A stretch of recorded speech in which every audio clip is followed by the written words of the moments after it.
నాకప్పుడు ఒక 15 years, 16 years ఉండుంటాయి. 10థ్ అయిపోయిన కొత్తల్లో నాకు కాలేజ్‌కి దగ్గరగా ఉంటుందమ్మా.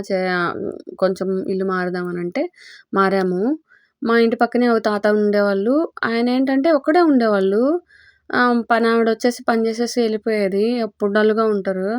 అంటే డల్‌గా అంటే మామూలుగా నా నా పాయింట్ ఆఫ్ వ్యూ ఏంటంటే కొంచెం పెద్దవాళ్ళు అనంటే మా తాతయ్య కూడా ఉన్నారు. మా తాత కూడా ఇరుగు పొరుగు పని చేసుకున్నారా, ఇంటికొచ్చారా, నలుగురితో పలకరించారా అంటే ఎళ్ళే వాళ్ళని, వచ్చేవాళ్ళని పలకరిస్తుంటారు కదా పెద్దవాళ్ళు. అది బావుంటుంది. వాళ్ళున్న సరౌండింగ్సే భలే ఉంటుంది. కానీ ఈయనెప్పుడు మాత్రం ఎప్పుడు డల్‌గా ఉండేవాళ్ళు. కుదురుగా కామ్‌గా కూర్చొనుంటారు. నాకసలు కుదురుండదు చిన్నప్పటి నుంచి. అంటే మరీ అందరి విషయాల్లో ఎతకను. కాకపోతే చెప్తున్నారంటే లేదంటే మా ఇంట్లోకి నేను కొంచెం హుషారుగా ఉంటాను. లొడపెట్టలాగా వాగుతూనే ఉంటాను. అయితే సరే ఒకరోజు మాత్రం ఆయన కళ్ళ నిండా నీళ్ళు పెట్టేసుకొని కూర్చొనున్నారు. ఏమైంది అని అడిగేంత ధైర్యం లేదు నాకు. కాకపోతే వాళ్ళ ఫ్యామిలీ గురించయితే నేనసలు ఎప్పుడు ఎంటర్ అవ్వలేదు. నాకు తెలీదు. మా అమ్మ వాళ్ళు గూడా ఎప్పుడు డిస్కషన్ చేసుకున్నట్టు కూడా నాకు తెలీదు. కానీ ఆ రోజు మాత్రం అడగాలనిపించింది. "ఏమైంది తాత" అనని. ఆయన పాపం ఒక చిన్న చిన్న నవ్వు నవ్వి, "నాకిద్దరు మగపిల్లలమ్మా. వాళ్ళిద్దరూ విదేశాల్లో ఉన్నారు. ఇక్కడ లేరు. మా ఆవిడేమో ఒక 5 ఇయర్స్ బ్యాకే చనిపోయింది. ఈ 5 ఏళ్ల నుంచి నేనొక్కడినే ఉంటున్నాను. నాకు తిండి తిప్పల కోసం ఇబ్బందవుతుందని పనమ్మని పెట్టేశారు. మా పిల్లలిద్దరూ బానే చూసుకుంటారు. కాకపోతే నాకు అంటూ తోడనేది మా ఆవిడ ఎళ్ళిపోయిన తర్వాత దొరకలేదు. నా ఏమంటారు ఒంటరితనమే నాకు తోడయిందేమో. ఇరుగు పొరుగు ఉంటారమ్మా. కాకపోతే ఎప్పుడూ ఏదో లేని లోటు.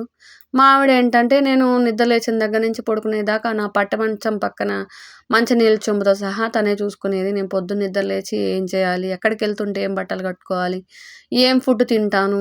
ఎలా నాకు ఏం అవసరం ఉంటుందనని సకలం చూసేది. నాకప్పుడు అది తెలీదు. అన్నీ జరిగిపోతున్నాయి అననేది ఆవిడ వల్ల అన్నీ జరిగిపోతున్నాయని తెలియలేదు.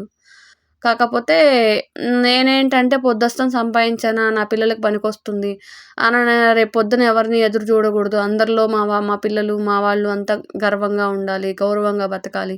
ఇవే ఆలోచిస్తూ ఉండేవాళ్ళని ఎప్పుడు. నా భార్యని నేను చూసుకుంటున్నానా లేదా, నా భార్యకేం చేస్తున్నాననేది గూడా ఆలోచించలేదు నేను. ఇప్పుడేంటంటే కొంచెం నాకు ఏంటో దిగులుగా అనిపిస్తోందమ్మా. రోజుకొకసారి ఫోను చేసి ఎట్లా ఉన్నావు ఏందని నన్ను అడుగుతారేమో అని అనిపిస్తది. కానీ అది ఒక సంవత్సరానికి గూడా అది వీలు పడటం లేదు. సరే నువ్వు బాగా ఒంటరిగా అనిపిస్తోందిరా వచ్చేయండిరా అని అడిగాను. వాళ్ళేంటంటే నాన్న వృద్ధాశ్రమంలో చేరుతువు. అక్కడైతే నీ ఏజ్ వాళ్ళే ఉంటారు. అక్కడ నీకు బాగా కాలక్షేపం అయిపోతది నాన్న అని అన్నారమ్మా. ఈ నెలాఖరులో జాయిన్ చేస్తారంట అని చెప్తున్నారు. అదేనమ్మా ఇంత సంపాదిచ్చాను. ఎన్ని భూములో, ఎన్ని స్థలాలున్నాయో నాకే తెలీదు. అంత సంపాదించాను. నేను అందరున్న అనాథలాగా అనిపిస్తోంది. డబ్బున్న పేదవాడినయిపోయాను. కానీ దానికి ఆయన పోరాడాడు సంపాదించడంలో. ఎంత పోరాడాడంటే అంత పోరాడాడు ఆయన పాపం ఇబ్బంది పడుతోంది. ఆయన తన భార్యకు గూడా ఏం పట్టించుకోలేదు. ఆ డబ్బు పిల్లలకి పనికొస్తుంది. వాళ్ళకి ఏ లోటు లేకుండా జరిగిపోతుందని ప పచ్చడి తిని బతికారంట. నాకప్పుడు అనిపిచ్చింది మనం ఈ క్షణమే ధనికులమని. Thank you.